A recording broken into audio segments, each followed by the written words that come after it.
Thank you all for coming. Most of you know me. I am Fionn, Chief Biking Officer of Bike Auckland. This is a really important event to me. It's the start of what we hope to be a focus on more inclusive cycling. Just a bit of housekeeping first. We have the bathroom up there. It's a composting toilet or an accessible bathroom through the doors in the room back there. If there is an emergency, we're going to go and stand in the car park. But if you need to exit down a ramp, there is a ramp that way. And before I continue, Angie is going to open the evening of a karakia. It's our awesome events and volunteer manager. Kia ora koutou. I've just got the karakia that we actually use for our meetings up here. So if you'd like to join in, feel free. If you don't have to, but I will lead us into this karakia to open our session today. E te whānau hui, whaia te mātauranga kia mārama, kia whai take ngā mahi katoa. Tu maia, tu kaha, aroha atu, aroha mai, tātou ia tātou katoa. Kia ora everyone. Awesome, thank you, Angie. So tonight's theme is that everyone has the right to participate fully in all aspects of life, and that includes choosing the way that we get around and our mode of transport. So we're committing to that as our value for tonight, and we're holding that value as we talk and all the conversations that we have from here on in. I'm not very good at remembering what I'm saying, so I've written little things. Oh yeah. We're committing to make this a safe space for everyone. If there's any talk that you're uncomfortable with, we'd like you to come and talk to one of us, Angie, myself, Cappuccino, or Charmaine at the back here. Even if it's something that we've said, we want to hear about it, we want to improve. You're welcome to send us an email if you're uncomfortable talking to us. Let us know what's happening so that we can make sure it's a safe space. We're going to take photos of the evening, and the panel is being recorded. If you don't want a photo taken, if you're uncomfortable with that being shared on social media, let us know, one of us four, and we'll make sure not to take any photos of you.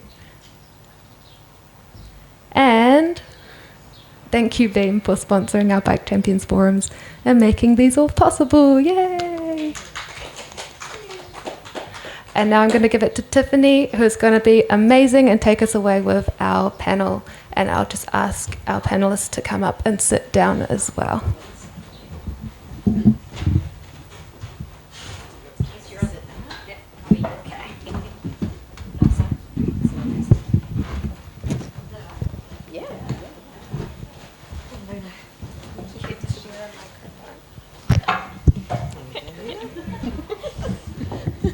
And thank you so much to our awesome panelists. Do you want to sit or stand? Sit. That's all right. Yeah. Do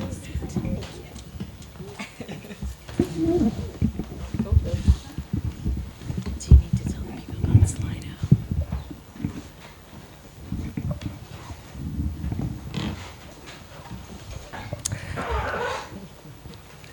out? We have questions. You can ask questions through Slido. It's an online app. It will be up on here soon so that you know how to log in and join and ask questions through that Slido. You can also upvote people's questions. If you don't have access to a phone or Slido, lean over to your neighbour and ask for their help. You can upvote people's questions so that they'll go to the top, and they're the ones that will be most likely to be asked in this conversation. And one moment.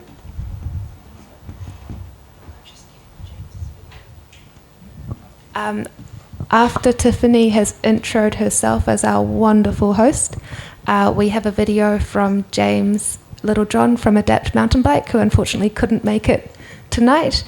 So we'll play that after your intro. The this is weird. I might take this off. If I take it off, is that okay? Okay. It's kind of cute. Yeah. Much better. Kia ora tātou. I'm Tiffany, Tiffany Robinson. Wear many hats tonight. I cycle on many bikes. Tonight I am cycling on the Women in Urbanism bike. I am a committee member along with Emma, who will introduce herself shortly. But I will be your moderator / host for tonight. And we'll have the pleasure of hearing from these lovely folks and also from James, who was not able to be here tonight, but has so graciously filmed a video to provide his input. So I will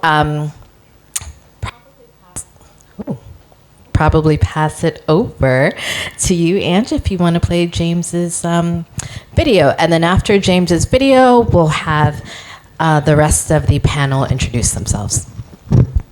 Hi, my name's James Littlejohn from Adapt MTB. I grew up in Auckland and live in Auckland with my family. I am a partial paraplegic as a result of an accident some 23 years ago. I'm into all sorts of adaptive sports. Most recently is adaptive mountain biking, and prior to that was rowing and snow sports. How did Adapt MTB come about? It kicked off with a ride on a tandem in San Francisco, which was a bit of a hilarious event that actually ended up working. And the first ride that my wife and I attempted was the Waihi Rail Trail, where we adapted some shoes for me and some pedals. From there, realised that cycling could be a functional activity for us to do as a family and as a recreational activity with friends. Along the way, met a few other disabled people who had figured things out for themselves over the years, and realised that technology like e-bikes has come an awfully long way in the last few years, and that there's a huge potential to grow this sport and recreational activity to attract others to try it and get the benefits from it. Adapt MTB became a registered charity in 2021, and so far we've run 3 Give It a Go events in Rotorua. Those events have had around 50 participants at each one, and they're really amazing because of the diversity of disabilities, the age, the variety of ages of people who participate in those events, and the consistent smiles that those participants get when they're out and about on the trails for the first time, which is a huge point for reason for doing it. In terms of my experience with adaptive mountain biking in New Zealand, we've been lucky enough to experience riding around the forests of Woodhull and Maraetai, Totara Park, all around Auckland. Further afield, we often enjoy trips to Rotorua, as well as the Waitangi Mountain Bike Park in Northland. I've completed several organised events over the years, including the Motatapu 47 kilometre event in the South Island, Crank It at Craters in Taupo, and the most recent event has been the Giant 2W in Rotorua, which is an enduro event. Coming up is Crankworks, which is a huge international event held in Rotorua, and Adapt MTB has been working with the event organisers to make this event inclusive and adaptive, so that spectators with disabilities can get along to enjoy the event, and we have organised to have several adaptive events included in the program. How do I find commuting around Auckland? For the last couple of years I've been commuting a few times a week from our home in One Tree Hill to Britomart. That takes me up the terrifying Great South Road in towards Newmarket, along the slightly more scary Broadway, and then through the very pretty domain all the way down into the city and then along the cycle paths. And it's about a 30-minute trip door to door, which is quicker than the train, but there's no way that I'd recommend that anyone attempt it on an adaptive mountain bike, like a three or four wheeler, because it's just too wide and too dangerous. The common misconceptions about adaptive mountain biking are mainly around equipment. A lot of people consider that adaptive mountain biking is 3 or 4 wheel bikes, which is true to a lot of extent because they work for a lot of people. But in my case, I ride a regular electric mountain bike. It's an e-assist because I've got limited ability to keep up with fully able people on the bike, and I have pedals which have been modified along with some orthotics that enable my feet to be more securely attached to the pedals. When we're introducing people to cycling again, the most common experience people have is from bad experiences from many years ago. For example, we've had amputees who tried riding multiple years ago. They injured themselves while they were attempting again. So that's one of the sorts of things that we work to make it a safe and enjoyable place for people to try again with the way that technology has moved along. The variety of 3 and 4 wheeled bikes available is really, it's increasing every year, and those bikes often, or almost all of them now, have e-assist, which makes a huge difference for them to be able to keep up with other regular cyclists when they're out on the roads or the trails. And also dropper seat posts are a fixture that is a standard feature in the mountain biking world, but they make a huge difference for people with disabilities in terms of being able to start and stop safely and keep their feet planted on the ground when they come to a stop. In terms of the biggest advice for making adaptive cycling bigger in general, there are 2 things that I come to mind. Firstly is barriers, and literally physical barriers. Often these are installed by default with the intent to keep motorcycles out of off-cycled paths and trails, but I encourage people to think about whether or not they could be considered, if necessary, afterwards, because if the community sets expectations first around what is the acceptable vehicles that are on the path, and they can patrol it themselves, and it's a better way than putting in a barrier which is going to exclude a bunch of people from being able to enjoy the facilities. Aside from barriers, the next one is cost. The adaptive mountain bikes, or adaptive bikes in general, are extortionately expensive. There is funding available for people to gain access to that, but the process is complicated and depends on a huge number of factors in terms of where people are, the nature of their injury, their age, everything around those sorts of things. So they're getting more equipment out there available for people to use it is a huge thing. Adapt MTB has relationships with a number of international actors in the adaptive mountain biking space. And New Zealand, compared to the likes of Canada and Australia, those countries are in a very similar space in terms of the development of the code and the issues that we're facing. Mainly the challenges are around adaptive trail standards and accessibility issues and signage.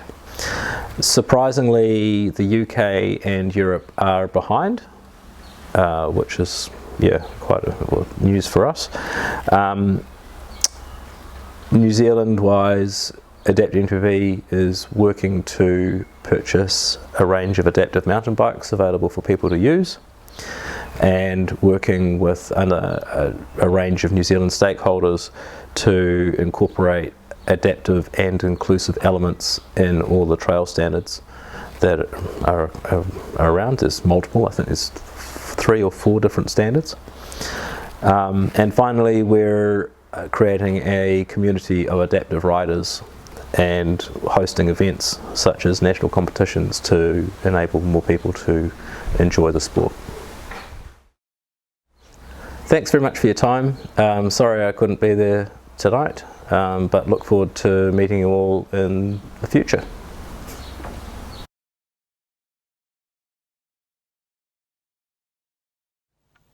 That's okay. Yeah, so that was James, and just making some notes from what he said that really kind of stuck out to me in terms of being able to actually bring people out on there, getting them out on the trails, and just the smiles, you know, how much it really means to people to be able to participate in a way that kind of gives them life back. They may have lost some difficulty in their physical, but just being able to participate like others, you know, how simple it can be to bring that back. And as he was talking, I realized I should have probably done a better job of introducing myself. Because one of the things, because he is doing Adapt MTB, and I thought, you know, yes, we need to be really careful about how we define disabilities and how we look at people and assume, because we don't see a physical disability, that there might not be one present. I'll be quick about my story. If you walked in this way, you would have seen a blue e-trike. That is mine. That is Trinity. More than 20 years ago, I got hit by a car in the back of my knees. Just had walked away with some road rash, but definitely had some phantom pains for a while in the lower half of my legs. Maybe 10 years ago, had a car rear-end me, fully totaled my car. In that car accident, my knees actually hit kind of the baseboard of the car. So I say this to say, my knees are not that great. And also, just on top of that, I never actually really learned to ride until I was maybe 11 years ago, when I was 35. So my cycling journey has been interesting. So when it came time for a bike challenge, Aotearoa bike challenge, and I was being pushed very aggressively to join the challenge. And I was like, but I don't have a bike. So I was able to get my bike through the payroll assistance, and everyone expected that I was going to get a 2-wheeler. And then I rocked up with Trinity, and they're like, what is this? And I was like, yeah, this is what works for me. I did take a look at the 2-wheelers and just was like, nah, the balance in my knees, I'm just going to go with the e-trike. So that is my personal choice. I get lots of questions on why I ride a 3-wheeler versus a 2-wheeler. So again, don't be judgy. And people have told me, your bike is not a real bike. Of course it is. And what I love is that I actually see a lot of older people that will say to me, oh my gosh, like I didn't even know this was a thing. I'm going to tell my parents, you know? And I'm like, cool, because it's to give back that freedom that you don't have to give up riding your bike as you were doing when you were younger. You can still do that, you know? It just takes a different, it takes adapting of what your bike might look like. So that I will end my spiel there, and I'm going to hand it over to Emma and Luna. Ko Emma toku ingoa, and this is my little Luna. Thank you for that. I actually didn't quite realize your entire history, so it's good to know that. But also, you missed out the background where you're also Luna's auntie and you're really good at multitasking, like talking while picking up a schnuller. So thank you for that. I don't know where to start with me sometimes, but I've had a very long, windy history in advocacy. But currently I'm the chair of Women in Urbanism Aotearoa, but primarily I am Luna's mum. And it took me a really long time to get into cycling in Auckland too, because I grew up in Whananaki, which is northeast of Whangarei, and there's some roads that I could have cycled on potentially, but I didn't really get a lot of time to cycle in my childhood. But I did learn to cycle in hay paddocks in the summer, and then there was probably over a decade gap where I wouldn't have touched a bike, and then I got to Auckland, and Gen Zero, who I was working with for about 5 or 6 years, bullied me into cycling. I'm just kidding. They really gave me the confidence actually to get out and cycle and be a cool young person on a bike, despite the fact that there's no cycle lane. So it was incredibly dangerous advice from them. But anyway, got into it, never looked back. I remember I had just a regular bike, a 3-speed Japanese bike, and I loved it, but I wouldn't get out on it very much because actually I was quite afraid of the hills, and I've always been, to be honest, I had body image problems all my youth, and so I actually found it really hard to get out and cycle.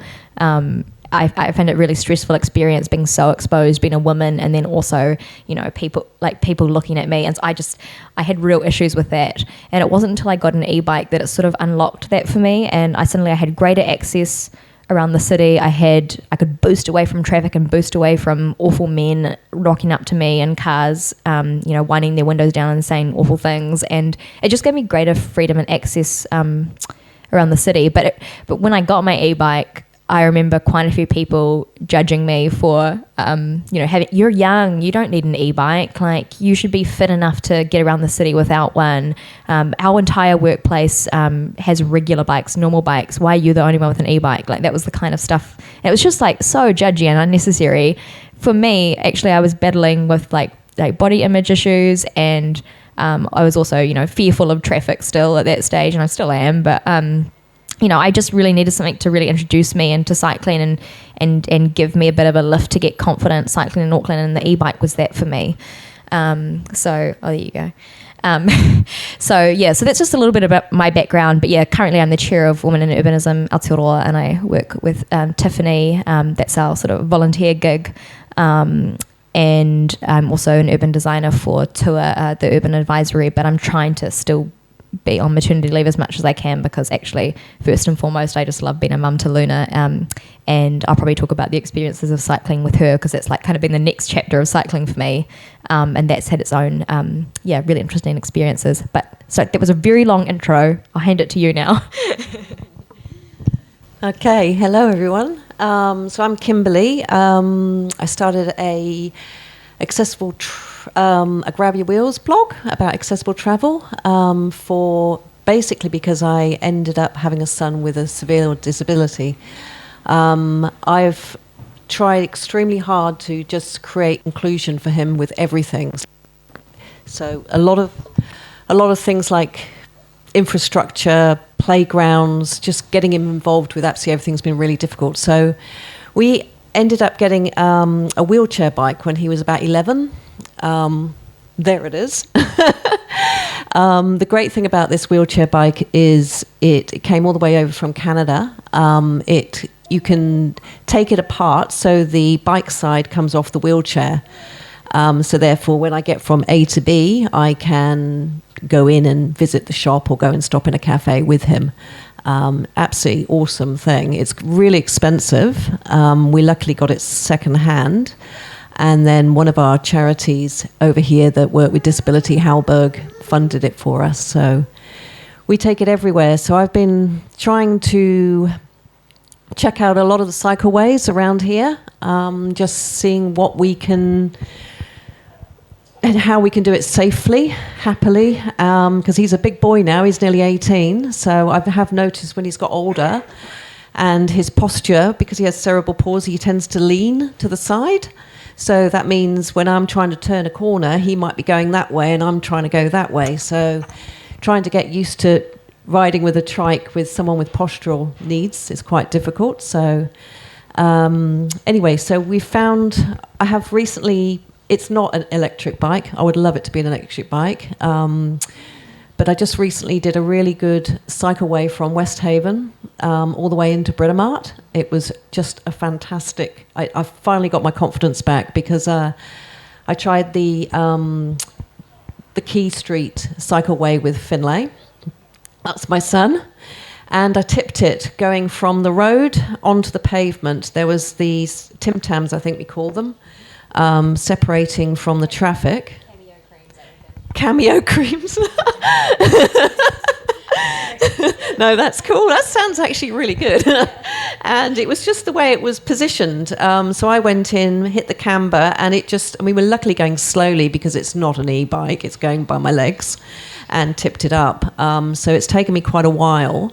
I don't know how I rewrote it with him inside it, because he can't walk or stand, so I lifted it up and righted it and we carried on. But so I've finally got my confidence again on that West Haven trip. Just felt very safe, could move around all the people. There's no gradients, because trying to use your legs at my age, the older I get and the bigger he's getting, is quite difficult. But I mean, I love the bike because it gives us inclusion as a family, and there's nothing like going for a cycle ride with his two siblings and being involved. But I think we do need the cycleways to be a lot safer. I'd really love them to be all about 2 meters wide. That would be fantastic, so that us slow riders, the faster riders, can sort of take over us. Clearly it would be really good. I know quite a few people that are really interested. It's becoming quite nationwide that Adapt MTB was talking about the trails. People are trying to get the trails and getting lots of people cycling on them and using adaptive bikes. I wouldn't be able to do that with our wheelchair bike because it's very much a city bike, but I'd just love to take him and do that. He just loves the wind in his face, and we do get a lot of positive remarks from people. They stop us and say, "Where did you get that from?" And I think there needs to be more here. I'd love to see a loan pool, because they are really expensive. A loan pool where people can just... I'm trying to get all the holiday parks, actually, the top 10 holiday parks, to have... They usually have a little range of things that people can use, but I'd love to see something like that in the holiday parks as you're going past. Loads of adaptive stuff, actually, would be awesome. Because, there's a lot of people want to get out and about. It's very good for their physical rehabilitation as well, or just trying to keep them active.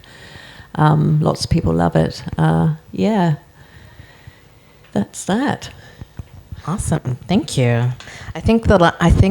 I hope that we are capturing some of these solutions, because James, that recommendation about the physical barriers not being the default and actually allowing the path to make its way, to see if you actually need that before you actually put it in. And both of you talked about cost, and that I know that, my e-bike, honestly, I would not have been able to afford it. And it took me a while before I was like, do you really want to pay this much? Cost is definitely an issue, and availability.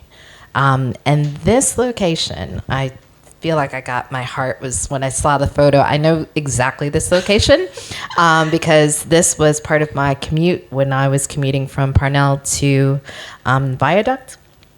And this would give me, I was like, please, I hope no one else is coming the other way.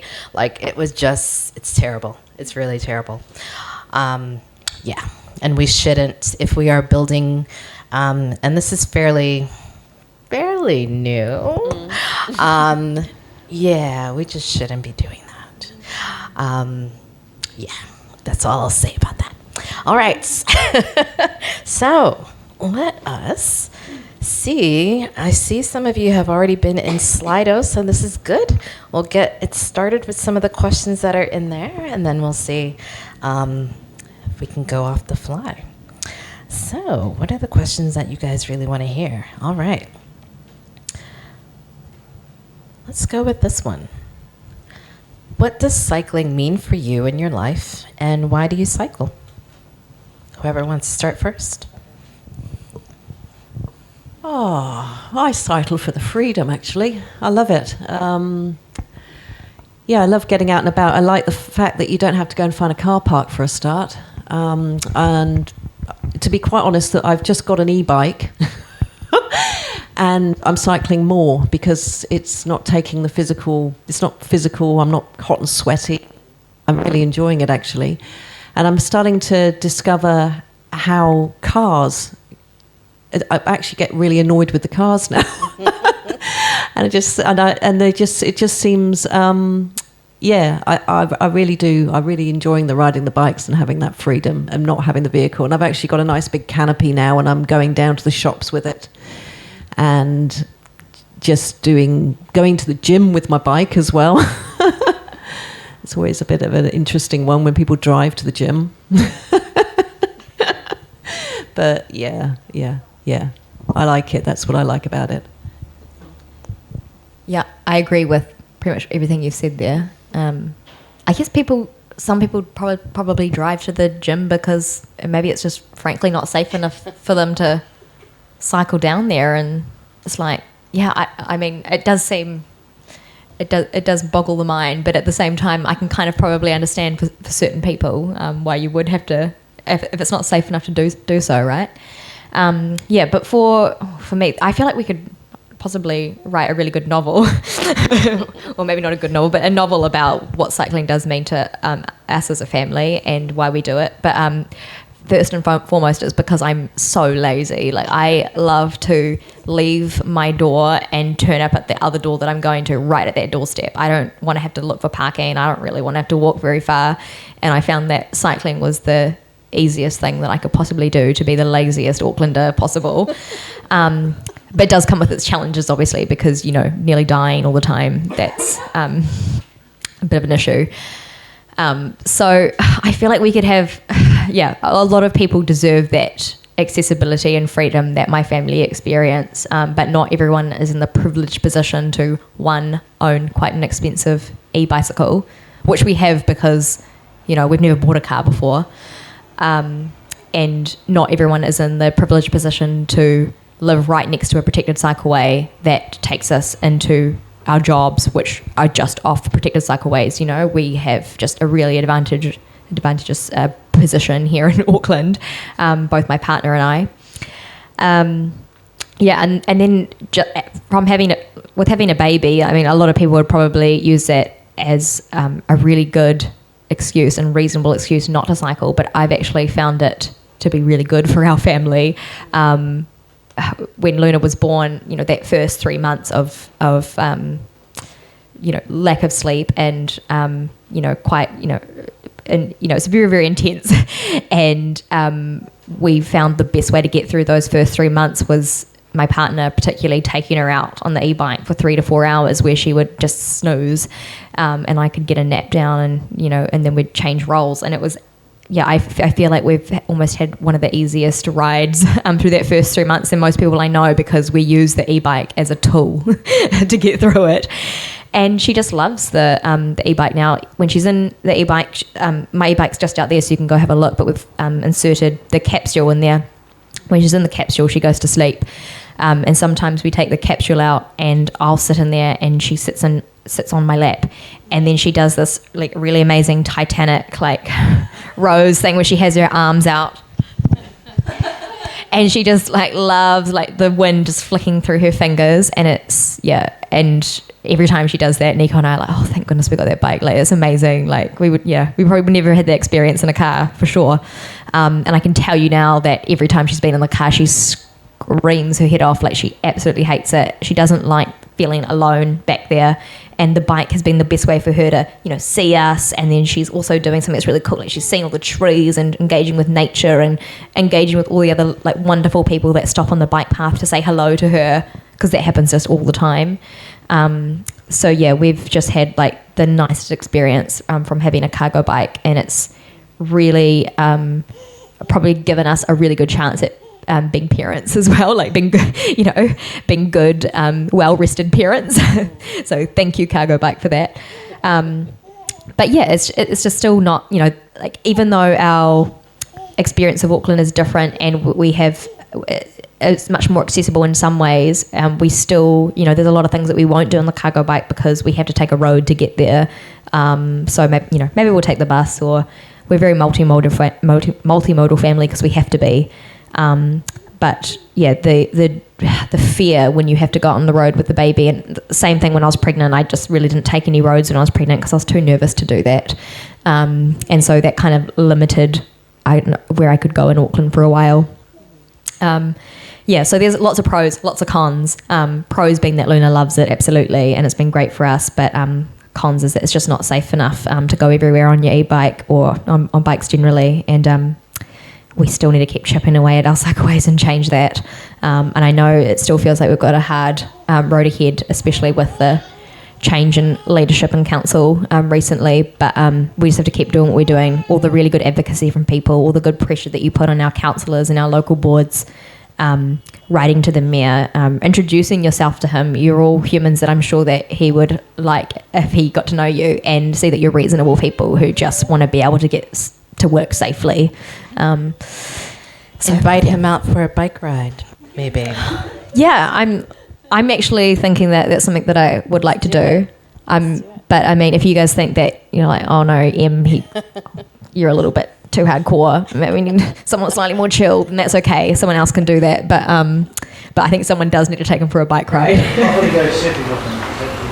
You're gonna go surfing with it? No, I can't surf. Oh. He's keen on surfing, so I'm gonna go surfing with him. You know that they do have those bicycles that can go in the water. Maybe you can incorporate one of those. Imagine, Wayne Brown on his water bicycle.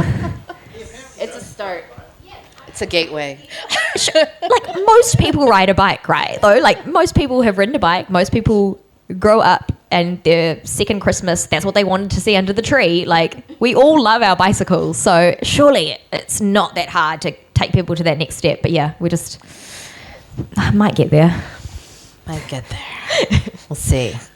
Keep having forums like this, we'll get there.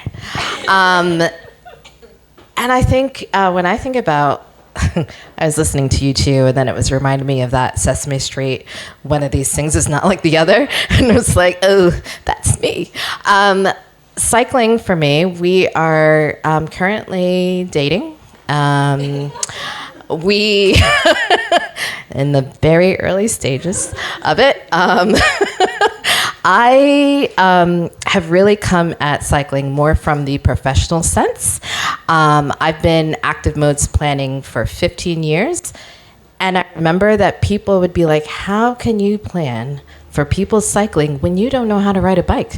It's like, you don't need to know how to ride a bike to know what's good for people that are cycling. And I do recognize that there is some fallacy in that you really do need to experience the roadways for yourself. But that is what I've been doing forever. I was between doing that for consulting, being the first bike share coordinator in West Hollywood, doing our employee bike share. And so I've come at it from a really professional sense, and Auckland is the first place where I've actually been riding a bicycle. Imagine that. So it's very new for me, and the boldness in which I actually ride my bike, I don't think I should be so bold, but I am. And people are just like, well, we don't want to scratch up our car, so we're going to give her space. So I'm just out there. And I love it. I love the freedom, the wind of riding down Parnell Rise. It's great. That's not my route anymore, though. I've moved to Grafton, and now I'm like, oh, there's this crazy street called Simon Street. I don't know. God, I'm new. One of the two. And I'm like, how do I make this connection from here to the pink path where I want to be? And I haven't in my mind settled how to do that, so I've been taking the bus. I am also a fair weather cyclist, so now that the sun is out, I'll do it, but I don't like to get wet. So I haven't sorted that out quite yet. All of the accoutrements that come with riding in the rain, I haven't sorted that out. So if someone wants to help me, that's great. But yeah, so I love it when I do it, and I really love that I can do it. And I love inspiring people and making it fun. When I walked out today with my Yui Boom, they're like, "Where are you going?" I was like, "Putting my Yui Boom in my bike. Like, I'm riding down the street, listening to my music. I just try to make it fun, and that way to be an encouragement for others that are looking at me. Because not every day you see a Black girl on an e-trike riding through your streets with a Yui Boom. So yeah, make it fun."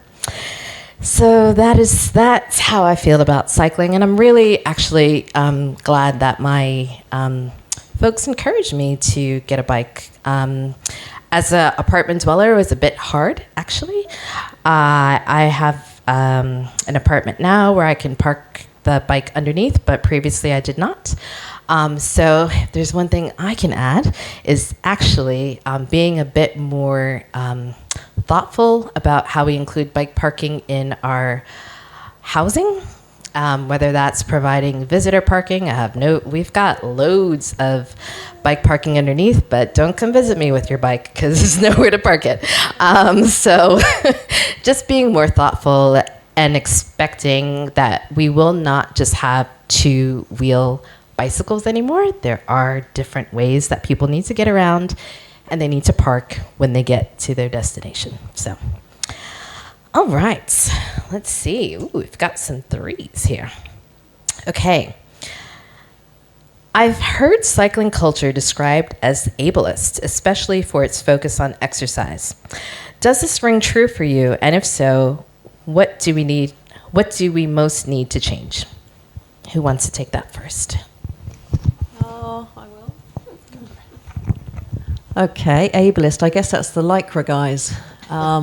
You tend to sort of see them riding like three abreast, taking over the road down our very, very busy late road where we live over in Devonport. They do tend to take over. So maybe that's where it's coming from. They're not really on the cycleway at all. They're pretty much all over the road.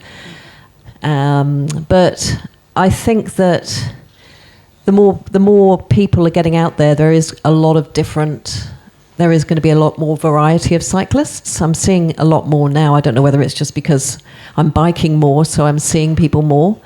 I'm seeing a lot of older people on their bikes. That's just fantastic. I think the e-bike's really done a lot for that generation. They're all out. They're all doing all the trails, which is really lovely. I had my neighbour the other day who was, I think he's around in his 80s. He walks very, very sort of, limping a bit. And he asked me, he said, I want to get on a bike. Have you got any ideas of what kind of bike I could work with? So he started commuting because he can't drive anymore. So he's starting to think about how other ways he can get around. And I just thought that was absolutely fantastic that people want this for their own physical well-being. Participation, getting out and around. I think it's fantastic, and I really hope our ferries and transport and public transport keeps up with the burdens of all these people who want a bike. So I really don't think it's just the Lycra crew anymore. I think it's a lot of other people coming in. Yeah, I totally do get where that comes from, and even having a lot of Pākehā able-bodied advocates, such as myself, and I totally get where that comes from. But I do think that as people in the really privileged position of being able to afford a bike, maybe living in areas where cycling is maybe more accessible to the city centre, we should be doing our bit. We should get out of our cars and we should cycle. So we owe that to the planet, and we owe that to other people who maybe need to drive. I had a moment where I mean, we do have a secret car. My partner won't like me announcing that on a panel. He's proudly like car free for like over a decade, and I was for a while too. But then I got pregnant, figured out that all the midwives are out west, and it takes like over half a day to get to them using public transport or cycling. So, yeah, but oh gosh, now I've lost my thread of thought because I wanted to talk about my pregnancy. What was I going to say? But yeah, no, it is overwhelmingly like we Pakeha, like able-bodied advocates, but we still, I think we just owe it to the planet to do our bit and get out there and get on bikes. We can afford them, and it makes sense that people who do need to drive. Oh, this is where I was going with that thread. I had a moment where I was up at the hospital. My sisters had gone in for a surgery, and my sister, Luna and I, needed to like visit her pretty quickly. And you go up there during visiting hours, and it's all the people that don't need to drive that are up there parked, and it's all the people that are sick, all the people that work in the hospital that are underpaid, all the stressed out visitors. They're the ones who can't get in there to park, and I know that's been a problem for years. But it just got me thinking again that we're still the people who can make the choice, who have choices about whether they could cycle or take public transport, are still the ones driving their Audis to these places. And so they need to get out of their car and do their bit, I think.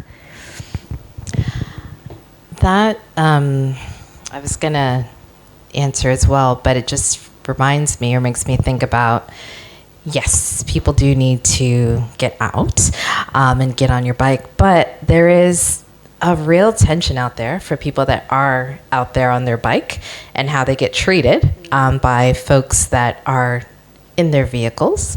And what does that feel like? I know you talked about the harassment that came before you got on your bike, but what is it like when you are on your bike? Do you experience any type of kind of harassment, and how can we actually get people to see we're just trying to get around just like you are and kind of limit some of that bike lash? Yeah, what are some thoughts on that? The best way is so far protected cycleways, because the kind of snarky middle-aged men, no offense, I'm sure you guys are really great, but I've been told not to wear lipstick by a mammal before. Like, their comments are like limitless. Oh, no, I keep forgetting. I think I've just got a little bit of brain fog, a little bit of, what did you just say to me? But I was asking about, kind of the bike lash and how to get over, if you've experienced that, how to get over it. No, I have all the time, but I don't necessarily, I think, I was going to say that protected cycleways are the best way to get over it or get around it, because they don't use the bike lanes. They instead will see a perfectly great bicycle lane and then decide to cycle with traffic anyway. So they're not going to be in there. And then the protected cycle lane separates you from traffic as well. So you actually don't tend to rub up against people and cars as much, and they can be pretty horrific too. So I found that when I'm on my bike, the two forms of harassment that I'll get are from people in vehicles, mostly men, mostly younger men, and then mammals saying things to me like, take your lipstick off. I've been spat on by one before. I don't know what his deal was. Swear I wasn't doing anything wrong. I'm really polite when I'm out there on my bike. And the same things happened to me with someone driving in a car before. And this was when I wasn't on a protected cycle lane. I also, I think I was in Ponsonby. There's no cycle lanes there. That's been a problem for a long time. And was someone, two guys tried to grab me off my bike. They were definitely drinking, which is absolutely no excuse. But I just think that when you're a cyclist, people think you're fair game. And then when you're a young woman who is cycling and maybe you do have a bit of lipstick on, you're doubly fair game. And it's obviously not appropriate in any way. And it doesn't happen to me all the time, but it does happen out there. And we need to be designing safer spaces and like a safe space, like a place where women can feel safe, is also a place that is physically protected. from drivers and some of the mammals, I have to say. That's a bit sad. Sorry. Bleak, but I cycle with my dress on, and I'm like, we're looking at me. I'm like, oh, it's regular clothing. Have you had any experiences either? No. People being nice to you. That's good to hear, though. You and Finlay, they're good to you guys. Yeah. That makes me feel happy. I used to get it when I was younger. I used to get sort of harassment when I was younger, but not now. I don't. That's not good. now. Not now. That's good. I just wanted to pull out that point in terms of inclusionary, to make sure that we're also talking about having women feel safe in this space. If we want to get more people on bikes, that's everyone, whether you're able, disabled, woman, whatever you want. As long as you want to get out there and ride your bike, you should be safe and feel comfortable doing that without the fear of someone telling you otherwise. So, all right. Maybe I was going to go off. Does anyone feel brave enough to ask a question out loud before I go back to Slido? Or just talk to us as well. Okay. All right. I see something that's popping out at me, so I will read it. Bikes with adaptions or otherwise can be a mobility aid. How can we tell that story and counter the framing that bike infrastructure is anti-accessibility? I feel like that one's yours. Are we talking about the infrastructure being not? Yeah. How can we adaptable? really tell that story? Counteracting the framing that bike infrastructure is anti-accessibility. Do you feel that? Well, I know you mentioned that there are some places. It is there are issues. Well, for me, I took this. This is actually a new cycleway on Key Street that goes further towards Mission Bay. So I went off cycling. Thank goodness I didn't have my son with me because I got lost.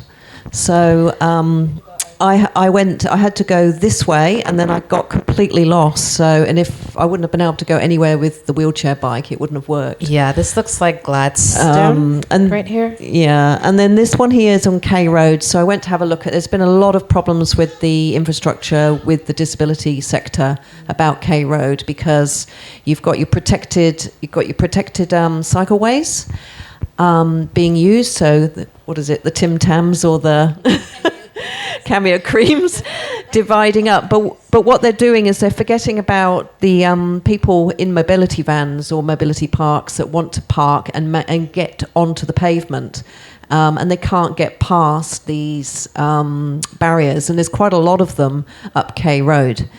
K Road's actually got some. There we go. There's a perfect example. This is my car and what I drive. So that's the only curb cut. And you can see that when I put the hoist down, I can't get past that hoist. This is a bus place where it comes in. So those are the kind of problems. So I was actually in that area just to look because I was hearing a lot from our disability sector about how annoying it is and difficult. And it does kind of create from the disability world a bit of an anti-cycleway kind of thought. I'm trying to sort of stop that. So there is another one in Mission Bay apparently that I saw some mothers getting really unhappy about as well because where you've got parked cars and you're opening up the doorways, you've got all sorts of micro-mobility coming past, and it's quite dangerous. So I think we nearly need to think about where these parked cars are along these protected cycleways. That is a real big issue because the curb cuts, you don't really want those Tim Tams being too close together because otherwise you're just stopping people from crossing the road as well. So I think there needs to be a bit more thought there. Eh? I remember, I think it was last year, or it might have been actually the year before that, we were doing an Innovating Streets project in Biketober, and we were looking at the best ways to, the best design for mobility parking on a street like this. And we looked at Karangapi Road as an example, and I think I asked you about it, and you're like, no, it was a terrible. And then I looked into it a little bit more. There wasn't any design standards, so as designers, we really didn't have a lot to go off, apart from talking to someone who had that experience. And I think that designers need to get way better at doing that, and being like, hey, Kimberly, can I pay you for your time? So I don't know if we did pay you for your time, sorry, but actually now that I say that, I think I just sent you a quick message. But actually, this is something that I think people like yourself need to be built into these projects. And this is something that I could only reflect on after doing Innovating Streets, is that wasn't really built in.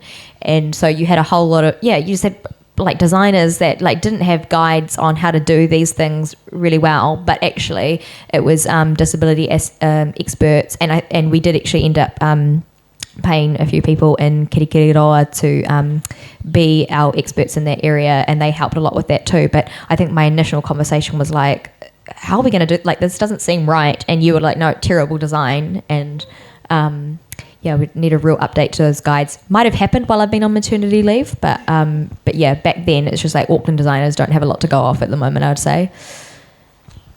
I'm gonna Can I say something about that photo? This K Road is a wonderful cycle, except if you're going somewhere. It's if you just want to cruise down and have a coffee, it's fantastic. But if you want to get somewhere, and although what you see before me is a normal chap, I transform into a mammal from time to time. I suspected you were going to say something like that. And if I can't do 30 kilometres an hour safely on a cycle path, I'll be on the road every single day. And that, along that area in K Road, if I want to go somewhere, that's where I will be, on the road. An example is around the waterfront. I can do 30 k's on that. I can do 50 on that. That's fantastic. I'll always take that. But not there, and there are other cycle paths that are the same.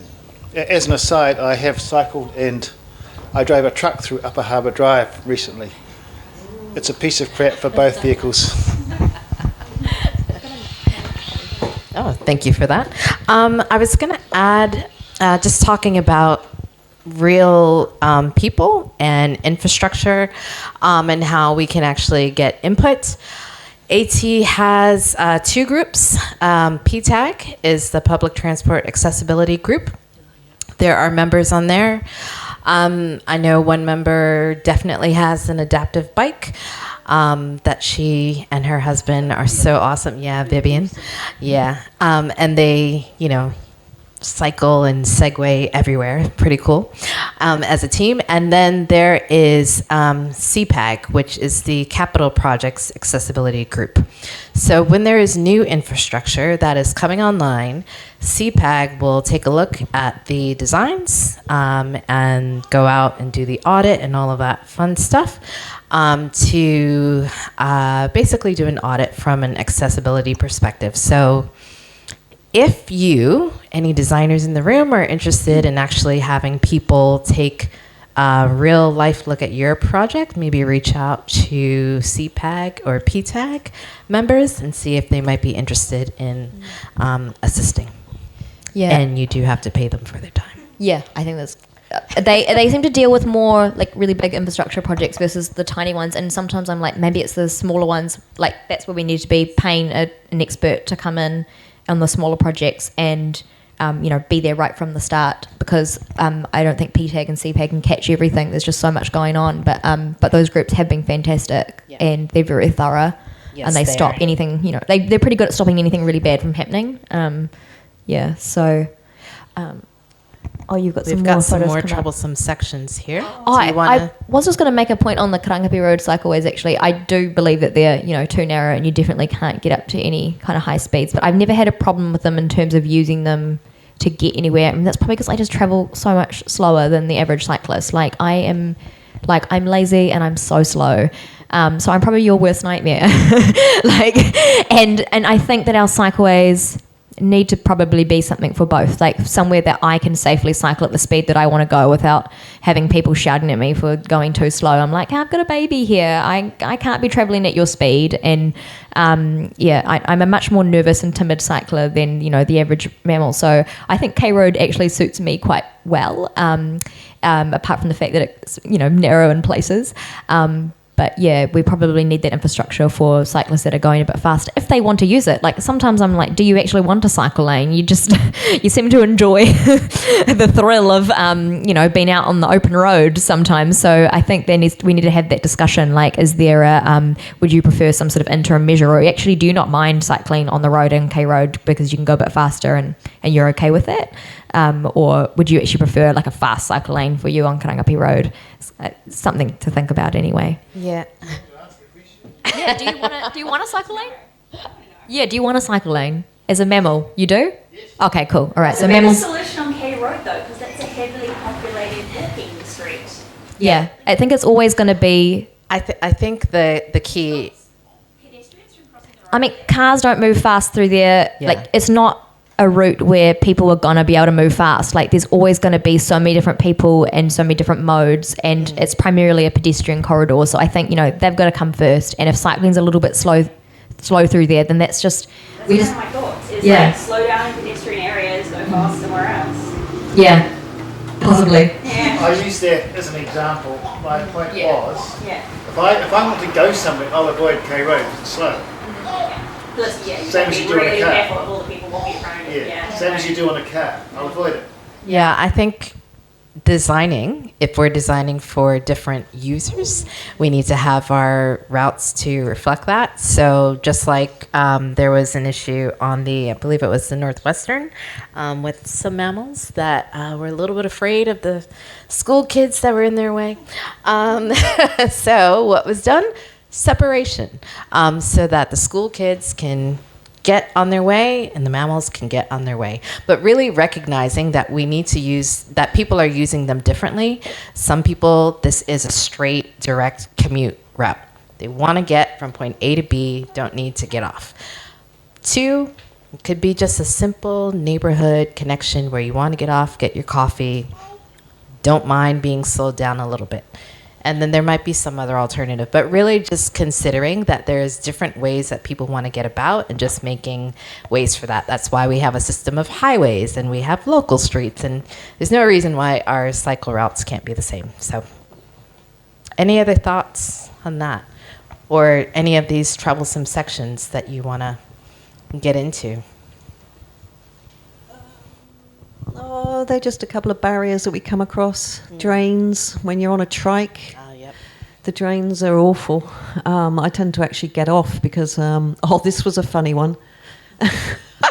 This was a sign. I've actually got it fixed now, but they told me, they sort of said it was wheelchair accessible, but they had this great big steps here. So after you've got through those steps, then it's wheelchair accessible. So, so it depends on which side of the track you come to. So they have changed that, but also, obviously this is great for 2 wheels to go up these bits on cycleways. They're good, but they're not sort of obviously. Hopefully, we don't see too many of those kind of little fixes for our bikes. Yeah, because they're not going to go up that at all. Feels like there's endless examples like that. Yeah.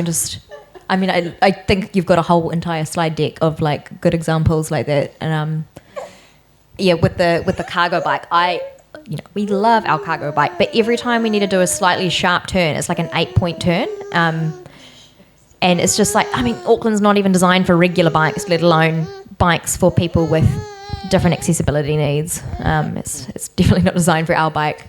We still do it despite that because we love cycling and we know our daughter loves it, and it has all these great benefits obviously that are tied to it, but it's it's definitely not a cycling city. We all know that. Yeah, definitely lifting off of one wheel when you're making a turn is not fun. Done that a few times trying to connect onto Beach Road anyway. Ferry transport. I will say I've been invited to things on the other side. I'm like, nope, not even gonna try with my bike. I don't even think she can turn the corner. So there are just things that I'm just off the bat excluded from with my trike because I just don't even want to give it a go. And I don't think it's possible. So yeah, just think about how limiting that is for people. And that is times probably 10 for someone that goes through that all the time. And that is their only mode of getting around. Yeah. Ferry transport. I know this is a hot topic because we're getting new ferries, but will they stand up to the challenge of what we need them for if we are going to make this a more cycle-friendly city and reduce our transport emissions? Yeah. Auckland to Hobsonville Point. Yeah, so all this was just basically what I was trying to do was get from Devonport on the ferry to Hobsonville to check out the new cycleway when it was happening. So it was hilarious. So the Kia is like a workhorse. It's amazing. I don't think it even runs anymore, that ferry, but you used to get a lot of bikes in there, and there's plenty of space. Great to maneuver around. So that's now been taken away. So we're kind of limited now with our bikes sort of stuck, or even wheelchairs, not even bikes, are stuck at the back of the ferries. This one ferry, there was only one spot we could put my little man in, and often we find bins are stuck there. So we can't even get in there. So, and to get on board this one, we luckily had to actually take the bike part off the wheelchair. Trying to do that single-handed was quite difficult. So luckily I had my kids with me, so we all helped. But the interesting thing was that I learnt our lesson here. I actually did a blog on this because I was expecting and I was looking forward to doing this amazing cycle along Hobsonville. But when we got there, I got a flat tyre. And to have a flat tyre on a wheelchair bike where you've got somebody in it, you can't get him out. I think this guy, Cycle Service, came to our rescue. It was a bank holiday. He didn't want to come out. I couldn't get on the bus. I couldn't get back on the ferry because it's a flat tyre, and he's a heavy boy inside the. He was inside the wheelchair. So I couldn't. We were just basically stuck. So I needed new inner tube, and we ended up. This guy ended up coming all the way from Devonport, and he fixed the bike. He was like our hero for the day. There needs to be more of these mobile guys around. So we managed to get back, and this is a picture. This is us on the Hobsonville track, getting the photo and doing a little bit of it. It was quite difficult though. There's a lot of people walking along that shared cycleway, so it wasn't really easy to do. But yeah. Yeah, Automobile Association advertising it. Oh, that's new. Yeah. Oh, brilliant. That sounds brilliant. So it used to be for e-bikes. Yeah. Then extended to regular bikes. Oh, excellent. So if you're a member and you have a regular bike, you can phone them up and they'll take the bike away. They need to push that more. I have one thing about the AA is that they won't unlock your bike for you if you misplace your keys and can't find them and you've got a kryptonite.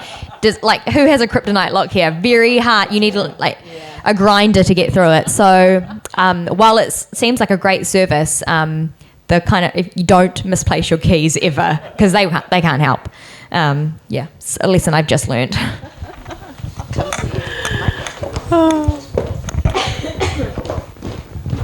Yeah. So our design of ferries and ferry terminals is obviously very challenging. How do you go on trains? Are trains reasonably accessible for your trikes and the wheelchair bike and the cargo bike? The trains are actually aren't bad in Auckland, to be honest. I haven't actually tried it on the bike. There is room for bikes. We probably take up quite a bit of room with our wheelchair bike, but the carriages are just seamless to get on. One of the big problems at the moment with the disability sector is they're moaning about, well, not moaning at all, the lifts aren't working. So often the lifts are out of action. So you get to the station, you can't actually get out of the station, so you've got to go all the way back on the train to find a place to get out.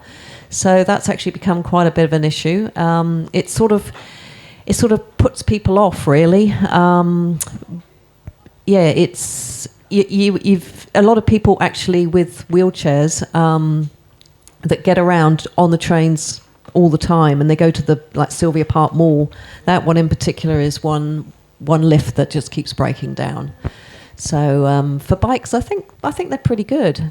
I think. Hey, I'm here from Bike Henderson. So I take my e-bike on the train quite often, and I can't fit my bike into most lifts at train stations. So and it's a standard bike, so it's maybe 1.8 meters long at most. I doubt you'd be able to fit your cargo bike. Britomart train station, that's the only lift I know of in Auckland that's big enough to fit anything more than a standard bike. And I have a couple of times taken my trailer and bike on the train, but you basically have to be the only person on the train to do it. And you have to be somewhere like Sunnyvale Station, which is no escalators, no lifts to get to the platform. So I think one of the things we need to look at is actually making it more obvious before you get to the train station what your accessibility is going to be like, because that can be a huge impact on where you can go to and where you can get off the train as well. More recently, I was catching the train into work, and I was going to get off at Grafton, but then I saw that their lift was broken. And the people on the train conductors didn't know that.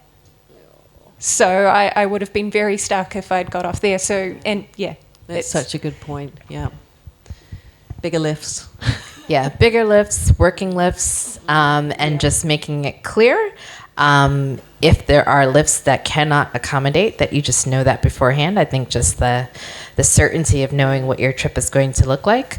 Avondale is actually really easy to get on and off with a bike, but yeah, you have to really think about your endpoints and where you're trying to get to with that. Yeah, question over here. It's not really a question. It's further on about AT and it's all right.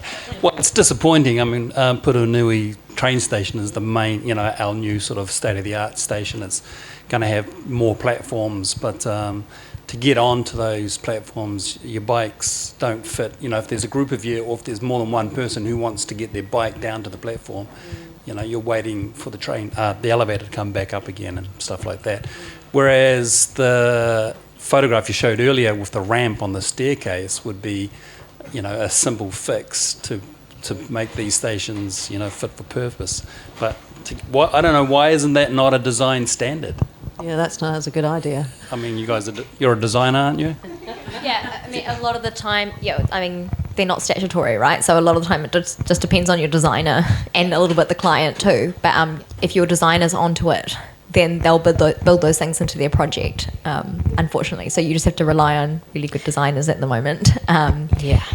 And, we could make it, if we baked it in and made it statutory, then it means that if we need to change something, then we have to go through an entire plan change to change something. So it gets a little bit tricky. We're just going to rely on more good designers coming out of planning and urban design school.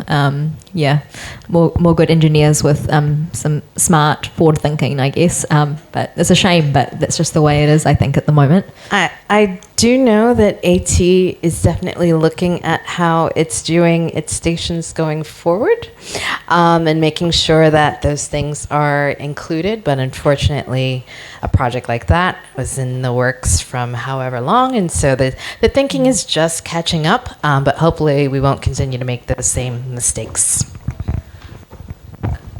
Raises another thought, which is, you sort of need to have experience with bikes and steps to know when those little rampies would be useful. And Emma raised before how there wasn't any guidelines for the how to design mobility parking around cycle infrastructure. How do we get those kinds of things into the guidelines? Because I'm sure designers would be willing to put them in if there was a resource for them to show them best practice.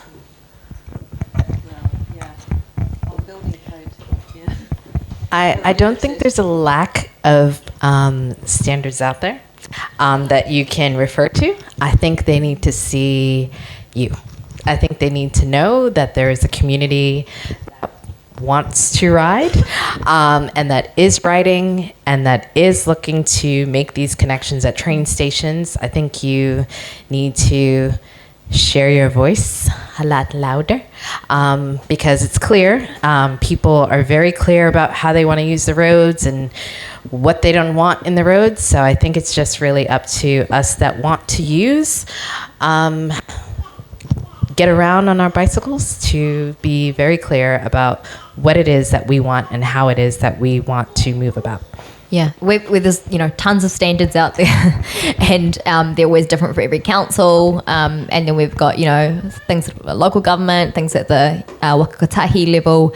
I actually think one of the best ways to do this is to be part of an advocacy group and volunteer when consultation comes up about the standards, and being like, yeah, I'm happy to go to that meeting, and just really look through the detail and make sure they've got, like, the thing is, you won't be able to capture everything because there's just so much, there's still so much that I don't understand about accessibility issues, and I think that's the thing, we're just constantly learning, and so they just constantly need updates.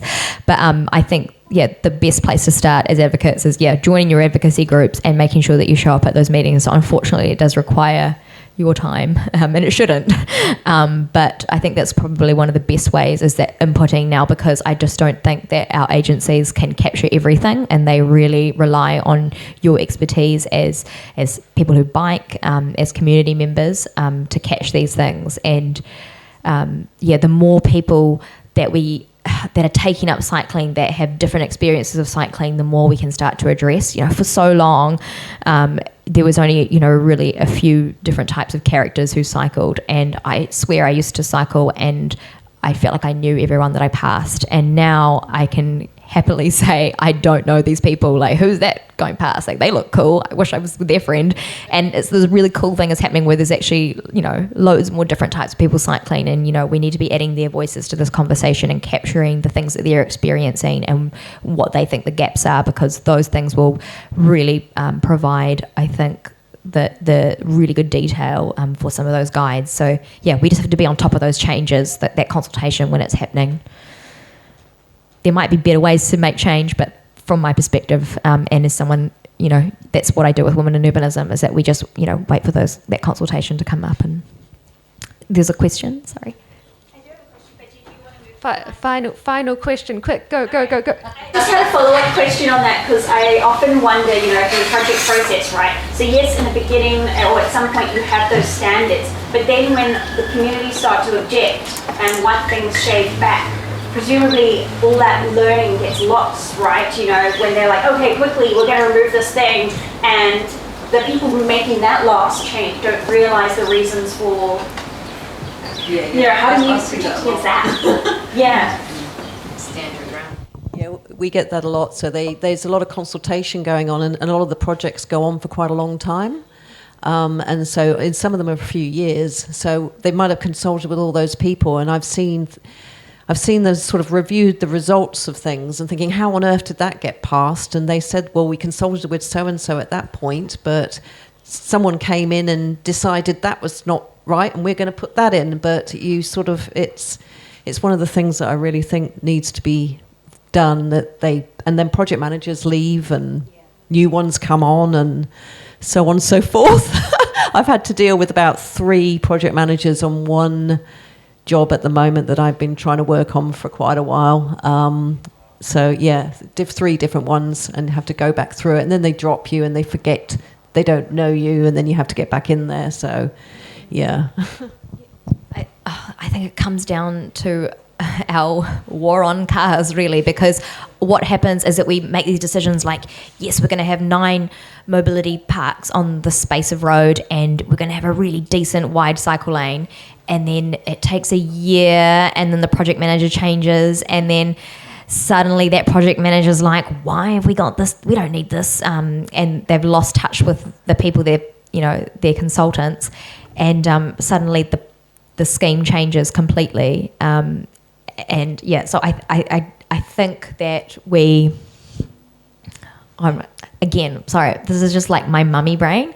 I get Did you go through this as well? It's terrible. I found coming back to advocacy really hard because I just keep forgetting what I'm going to say. But yeah, I can totally relate to that as a designer, that does happen a lot. And, we need, I think the more that we can chip away at car culture and have more people, good people like this person, in our government agencies, making sure that they're being fair to the consultation process and fair to, the things that those people that with the most marginalised voices agreed on at the start, the better outcomes we're going to have. But yeah, again, it's just constantly chipping away at car culture here in this country. And, we know it can change. Like, I think that we can still be optimistic. Like, post-war, Copenhagen went back to car culture basically, and they've been reversing it ever since, and now they're a really great cycling city. We know this, so it does happen that car culture starts to get embedded, but there are ways of reversing it. And they steadily chipped away at things. They got some pedestrian streets in, there were some protests, and they just kept going, and then cycleway by cycleway they developed this amazing city. And so there's always hope, I think, to build up our cycling city. And we have hope, and we have a pathway that's called the TERP. We just need strong leadership to stick to it. Absolutely. On that beautiful, beautiful note, I would like to give a big paki to our awesome panelists. Thank you so much. You are all amazing, and it is incredible to hear your voices and your thoughts and ideas and experiences. We're going to have a 10 to 15 minute break to have some snacks, have some kōrero.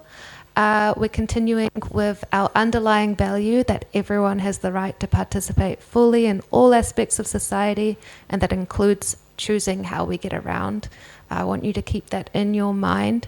And then we'll come back for a short session. Again, just lots of kōrero to put up. Even if you have ideas now, you're welcome to put some up under these different headings. What are the barriers? What are the solutions? Any ideas or thoughts you have, we want to hear from you. Go and eat.